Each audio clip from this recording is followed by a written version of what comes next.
할렐루야, 주님의 이름을 찬양합니다. 오늘 예배하시는 여러분의 삶 가운데 하나님의 크신 은혜가 함께하기를 간절히 축원합니다. 오늘 하나님께서 우리에게 주신 말씀은 요한복음 4장 20절서부터 24절까지 말씀 함께 보도록 하겠습니다.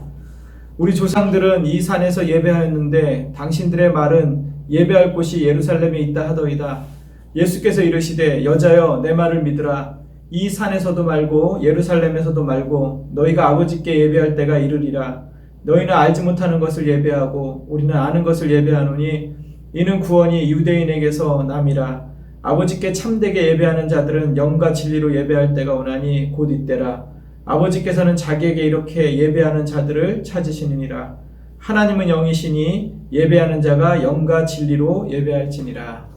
참되게 예배하는 자들이라는 제목으로 하나님의 은혜를 나누겠습니다.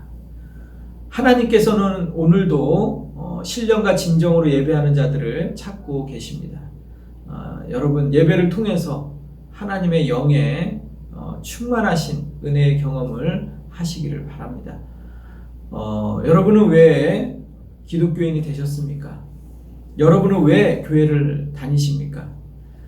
여러분, 오늘 이 시간 여러분의 가슴을 뛰게 하는 것은 무엇입니까? 어렸을 때부터 교회를 다녔기 때문에 자연스럽게 기독교인이 되셨습니까? 아니면 다른 사람의 강요에 의해서 교회를 다니십니까? 어떠한 이유에서든 가장 중요한 것은 여러분의 삶을 본질적으로 바꿔 놓을 만한 그러한 경험을 하셨습니까? 진리의 말씀이 나의 삶을 간통하는 그러한 경험을 하셨습니까? 어떤 사람은 그러한 경험을 불의 경험이라고도 하고, 어떤 사람은 성령의 체험이다, 어떤 사람은 회개의 경험이다 라고 얘기합니다. 그것이 어떤 것이든 중요한 것은 여러분의 삶을 본질적으로 바꿔놓을 만한 그러한 영적인 체험을 경험하셨느냐는 것입니다. 예수님께서는 니고데모에게 이렇게 말씀하십니다. 물과 성령으로 나지 아니하면 하나님 나라에 들어갈 수 없다. 육으로 난 것은 육이요 영으로 난 것은 영이다. 이 둘이 본질적으로 다르다라고 얘기하는 것입니다. 원숭이와 사람이 본질적으로 다른 것처럼 영으로 나야 된다. 진리의 말씀에 의해서 나의 삶이 정말로 완전히 간통되어지는 그런 경험을 해야 된다. 이렇게 말씀하고 있는 것입니다. 여러분, 성경의 모든 인물들은 이러한 체험을 했습니다. 예수님을 따랐던 제자들은요, 자신의 생계수단인 업으로 살다가 그 모든 것을 집어 던지고 예수님을 따랐습니다. 다메섹에서 사도 바울은 그 진리의 빛을 경험하고 그가 영적인 눈을 떴습니다. 여기 오늘 이 여인, 평범한 이 여인은 예수님을 경험하고 예수님을 만나자 오늘 본문에 있는 것처럼 참된 예배자가 되었습니다. 여러분, 제가 여러분 성경 말씀을 접하면서 가장 소름 돋는, 정말로 전율이 일어났던 경험이 한 번 있었습니다. 그 말씀이 무엇냐면 진리를 알지니 진리가 너희를 자유케 하리라, 이 말씀이에요. 이 말씀을 처음 제가 접할 때 이 말씀이 주는 충격은 어마어마했습니다. 진리가 나를 자유케 하리라. 모든 사람은 여러분 자유함이 속박 가운데 살아갑니다. 여러분, 종교는 아편이다. 칼 마르크스가 이렇게 얘기했습니다.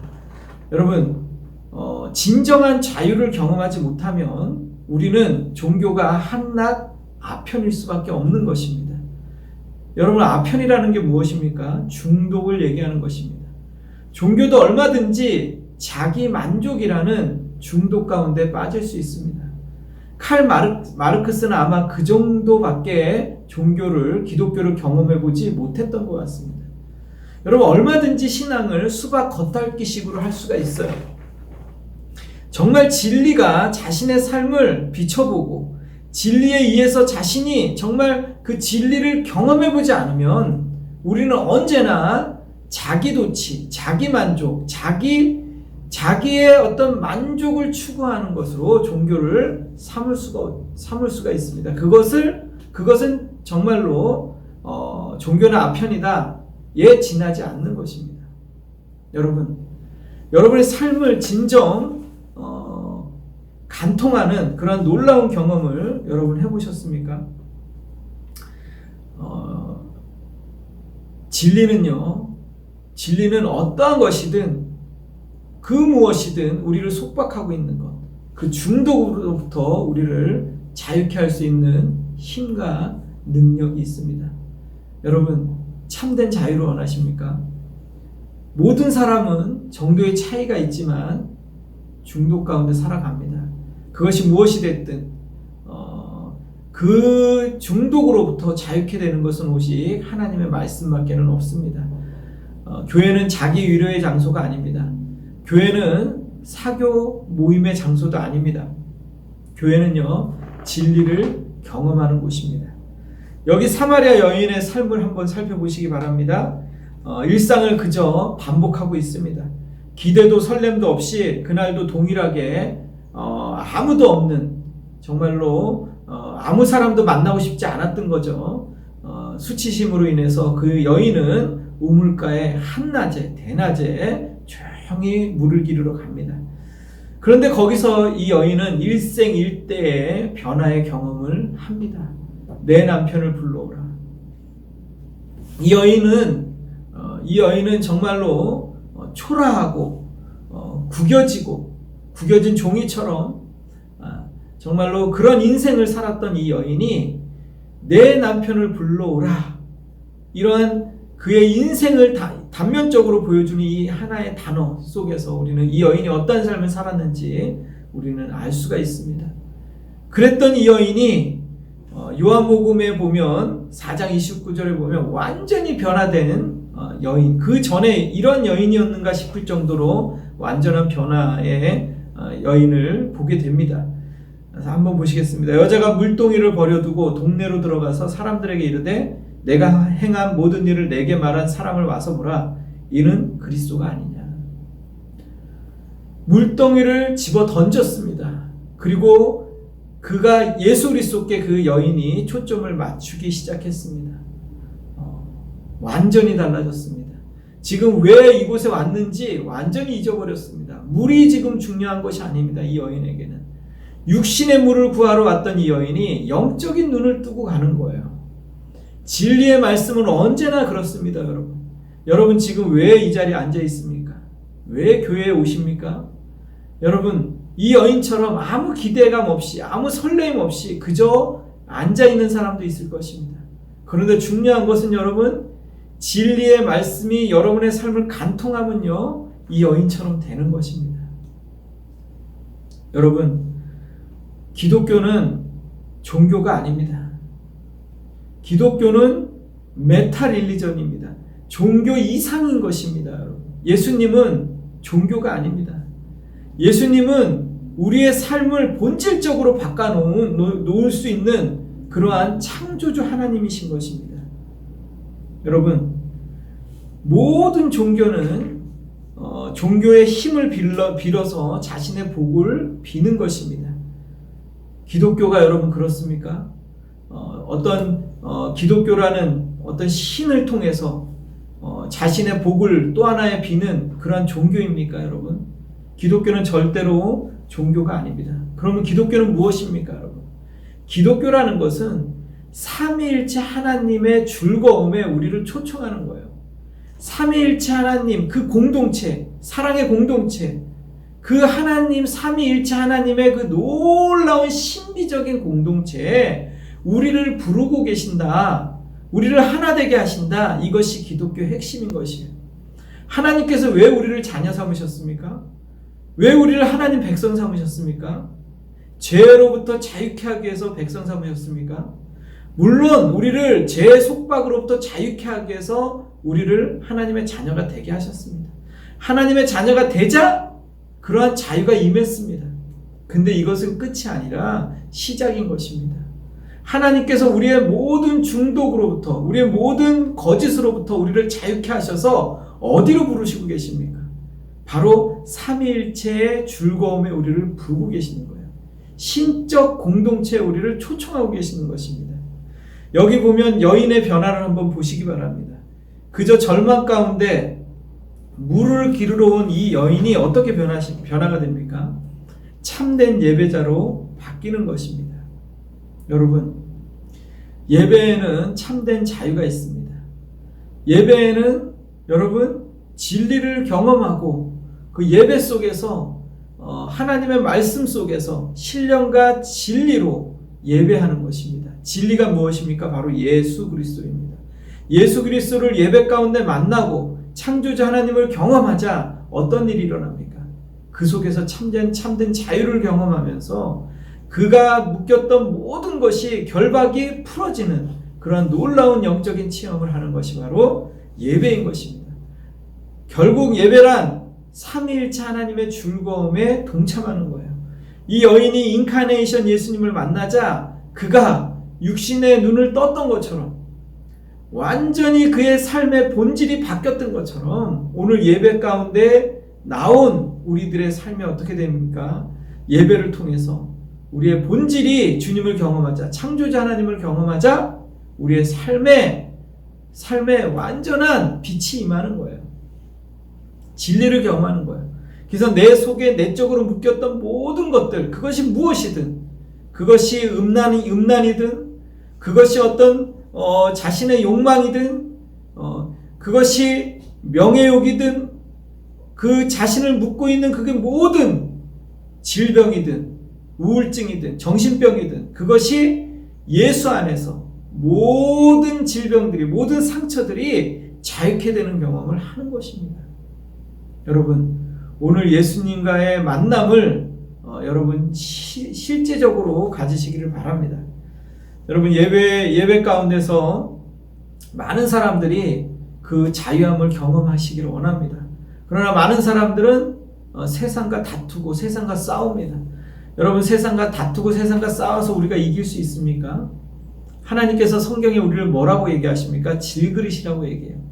질그릇이 세상을 향해서 부닥쳤을 때 누가 깨집니까? 여러분? 세상이 깨집니까? 우리가 깨집니까? 당연히 우리가 박살이 나는 거예요. 그래서 우리의 힘으로, 우리의 방법으로, 우리의 능력으로 세상과 싸우려고 했을 때는 여지없이 우리는 깨어짐의 경험을 하게 되는 것입니다. 그래서 우리가 세상과 맞닥뜨려서 세상과 싸울 때는 우리의 힘과 우리의 방법으로 하는 것이 아니라 신령과 진정으로 하나님을 만남으로 그 속에 자유함 가운데 세상 가운데 나아가는 것입니다. 여러분, 오늘 이 자리에 오늘 예배 가운데 나오신 여러분, 혹시 이 여인처럼 절망할 힘도 남아있지 않는 그 상태 가운데 있으십니까? 산더미 같은 문제 속에서 정말로 너무너무 큰 문제가 파도처럼 밀려와서 절망에 절망을 거듭하면서 정말 공황장애를 앓고 있는 분이 계십니까? 아무도 만나고 싶지 않고 동굴 속으로 들어가서 우울증 가운데 사람을 기피하고 절망 속에 살아가는 분이 혹시 있습니까, 여러분? 무엇이 이 여인을 바꿔놨다고 여러분 생각하십니까? 여러분, 이 여인은 물을 기르러 왔는데 그 물동이를 집어 던지고 이 여인이 했던 말은 와보라, 그리스도가 아닌가. 이 여인의 모든 초점은 지금 예수 그리스도께 가 있습니다. 이 여인을 변화시킨 이 만남, 여러분, 세상 사람들은요 거울을 보고 이렇게 말한다고 합니다. 너는 할 수 있어. 너는 행복한 사람이야. 너는 오늘도 승리할 거야. 이렇게 외치고 하루를 시작한다고 합니다. 그러면 그 인생이 어느 정도 변화를 경험한다고 합니다. 그가 그렇게 긍정적인 태도와 긍정적인 말을 함으로도 변화가 되는데, 하물며 창조주 하나님을 경험한다면, 매일 경험한다면, 매일 예배 가운데 신령과 진정으로 그가 자유한 가운데 나아간다면 그의 인생이 어떻게 변화되겠습니까? 요한복음 4장 42절, 이 여인을 바꾸어 놓았던 이 하나님의 말씀, 진리가 이 여인뿐만 아니라 이 동네 전체를 변화시킵니다. 그 여자에게 말하되 이제 우리가 믿는 것은 내 말로 인함이 아니니 이는 우리가 친히 듣고 그가 참으로 세상의 구주신 줄 알미라. 이 말이 무엇입니까? 내가 네 말 때문에 믿는 것이 아니라 예수님을 내가 직접 듣고 보았다.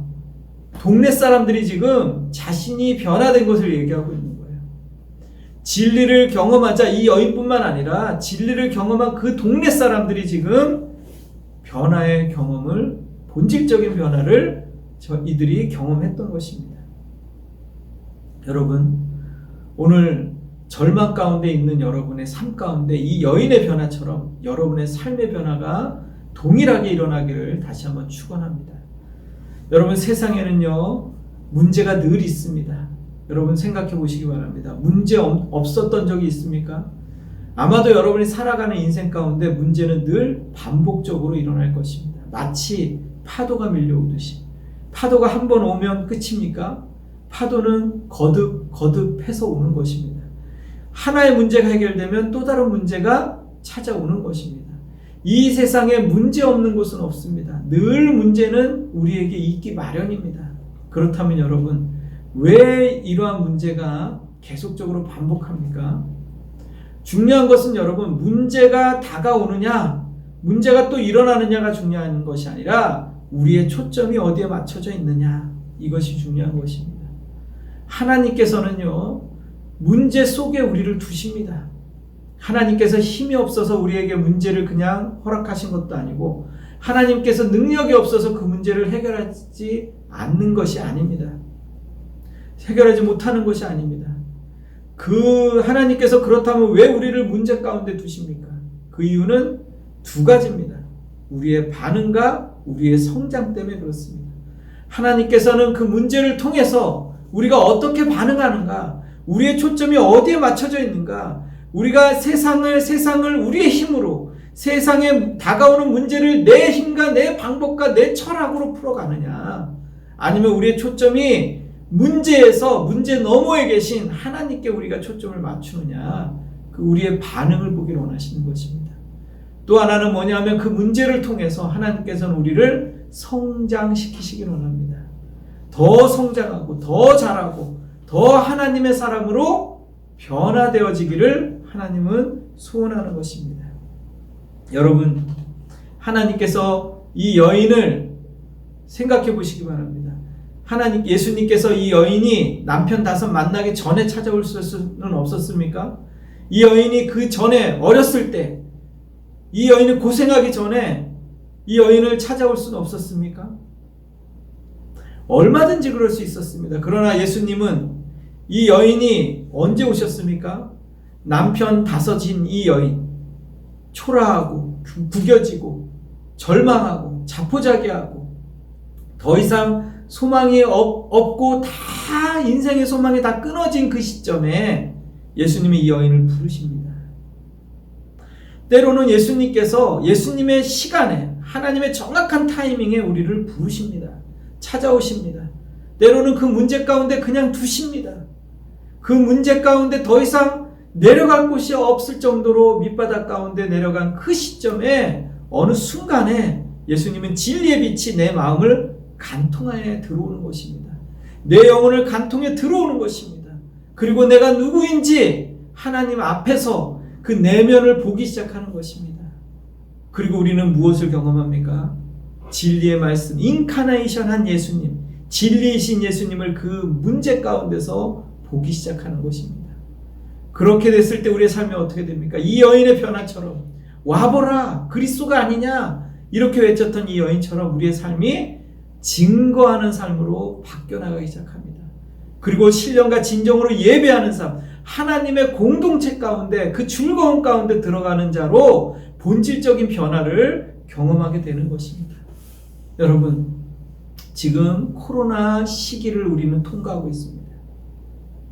저는요, 이 코로나19를 통해서 전 세계 인구, 지금 엄청난 인구가 지금 많은 사람들이 지금 이 질병에 의해서 사망하거나 또는 경제적 또 어떤 붕괴를 경험하고 있습니다. 세계적으로. 그런데 여러분 생각해 보시기 바랍니다. 13세기 때 어떤 일이 일어났죠? 유럽 전역에 흑사병이라는 게 일어났습니다. 그래서 그런 팬데믹이 이 13세기를 덮치자 어떤 일이 일어났습니까? 유럽의 3분의 1의 숫자가 2천만 명이나 되는 사람들이 사망을 했어요. 유럽 인구의 3분의 1입니다.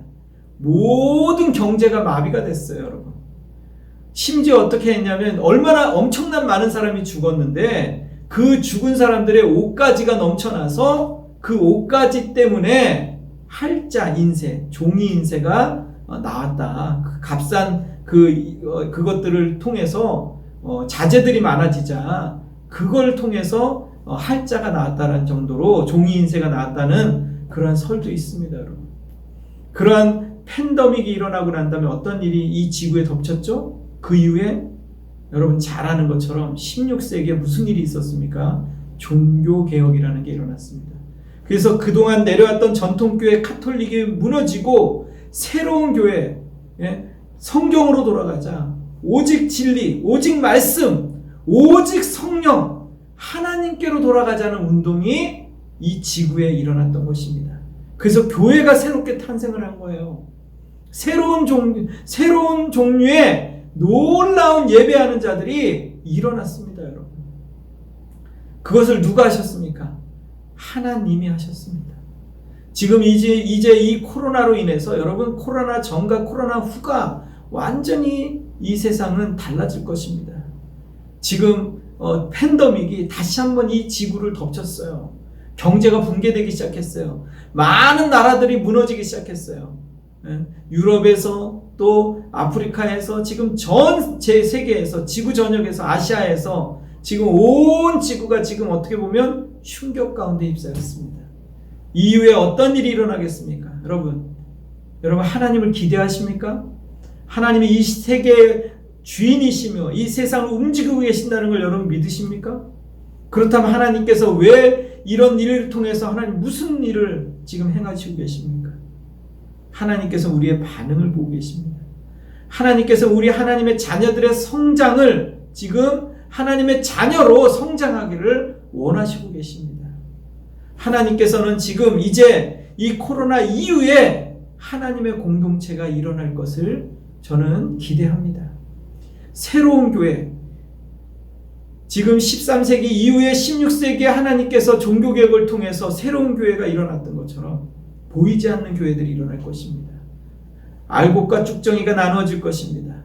정말로 그 전에 세상을 의지하며 교회에 다니지만 여전히 하나님을 믿지 않고 성령을 경험하지 못하고 성령을 믿지 않고 그저 교회가 좋아서 교회라는 문화 속에 들어와서 그저 그렇게 살아갔던 수많은 사람들이 있었습니다.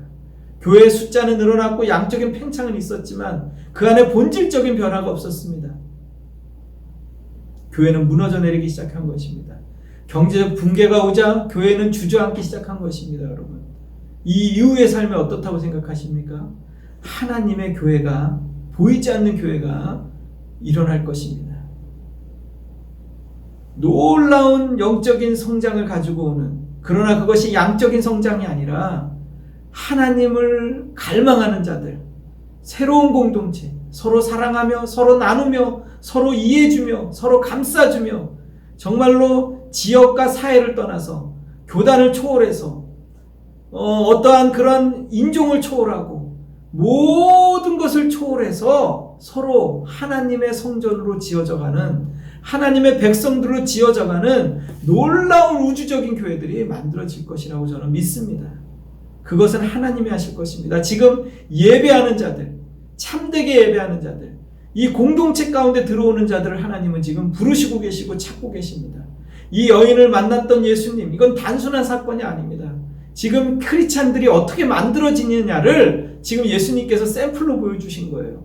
아무 소망 없이 그저 물을 뜨러 가는 이 초라한 여인, 정말로 자기의 인생 가운데 절망밖에 남지 않는 이 인생, 헛된 인생, 세상에 물을 구하는 인생, 정말로 아무리 마셔도 목마름이 해결되지 않는 그 물, 세상의 물, 정욕의 물, 욕망의 물, 물질의 물, 성공의 물, 아무리 퍼마르쳐도 그 갈증이 해결되지 않는 이 물을 구했던 이 여인이 영적인 목마름을 해결하자, 예수님을 만나자 그 모든 문제들이 사라졌어요.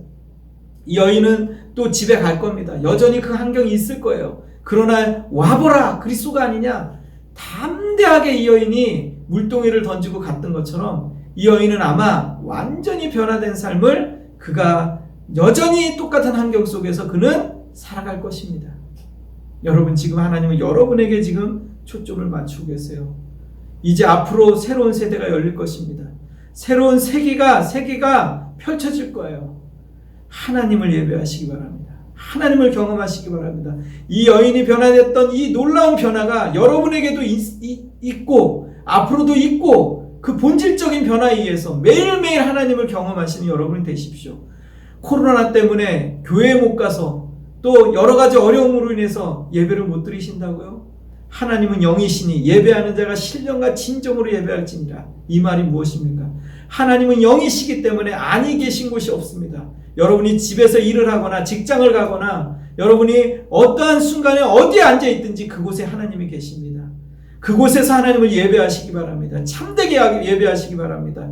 여러분, 이 어려운 가운데서 예배하는 자로 하나님 앞에 나아가시기 바랍니다. 그리고 여러분, 주위에 있는 하나님의 백성들을 섬기십시오. 사랑하십시오. 너희가 서로 사랑하면 너희가 내 제자인 줄 아니라. 하나님을 믿는 그 증거로 여러분 주위에 있는 분들을 섬기시기 바랍니다. 그래서 하나님의 멋있는 공동체가, 하나님의 창조주 삼위일체의 그 즐거움에 참여하는 자들이 온 세상 가운데 새롭게 계속적으로 일어나서 도저히 세상에서 무너뜨릴 수 없는 그 성전이 지어질 것입니다. 그것은 육신으로 짓는 성전도 아니고 보이는 성전도 아니고 건축물도 아닙니다. 아름다운 건축물이 아닙니다. 무너지지 않는 성전, 보이지 않는 성전, 그리스도로 인해서 예배하는 자들, 하나님과 함께하는 자들, 그 공동체에 들어온 자들, 이 새로운 자들이 이 시대에 일어날 것을 저는 소망합니다. 함께 기도하시겠습니다. 하나님 감사합니다. 오늘 예배를 통해서 다시 한번 우리 가운데 예배에 부르셔서 감사합니다. 하나님, 신령과 진정으로 예배하는 자들 되게 하시고 예수 영으로 인해서 예수님이 진리이신 예수님을 만남으로 인해서 그의 인생의 변화를 경험하는 자들이 일어나게 도와주시옵소서. 주의 영 가운데 자유함이 있게 도와주시옵소서. 오늘 여러 가지 하나님 우울증으로 또 절망 가운데 여러 가지 속박으로 하나님 상처로 아픔 가운데 예배하는 자들이 있습니까? 그들을 자유케 하여 주시옵소서. 중독 가운데 빠져있는 자들이 있습니까? 자신의 힘과 능력으로 끊을 수 없는 중독 가운데 빠져있는 자들이 있습니까? 그 속박으로부터 자유케 하여 주시옵소서. 진리의 영이 깨끗하게 씻어줄 뿐만 아니라 우리를 정결케 하실 뿐만 아니라 속박으로부터 풀어주시옵소서. 다시 한번 주를 의지하는 자들에게 성령의 충만함을 부어주시옵소서. 예수님의 지금 우리 주 예수 그리스도의 은혜와 하나님 아버지의 사랑하심과 성령님의 감화감동 교통하심이 주를 예배하는 자들에게 영원히 함께 있을지어다. 아멘.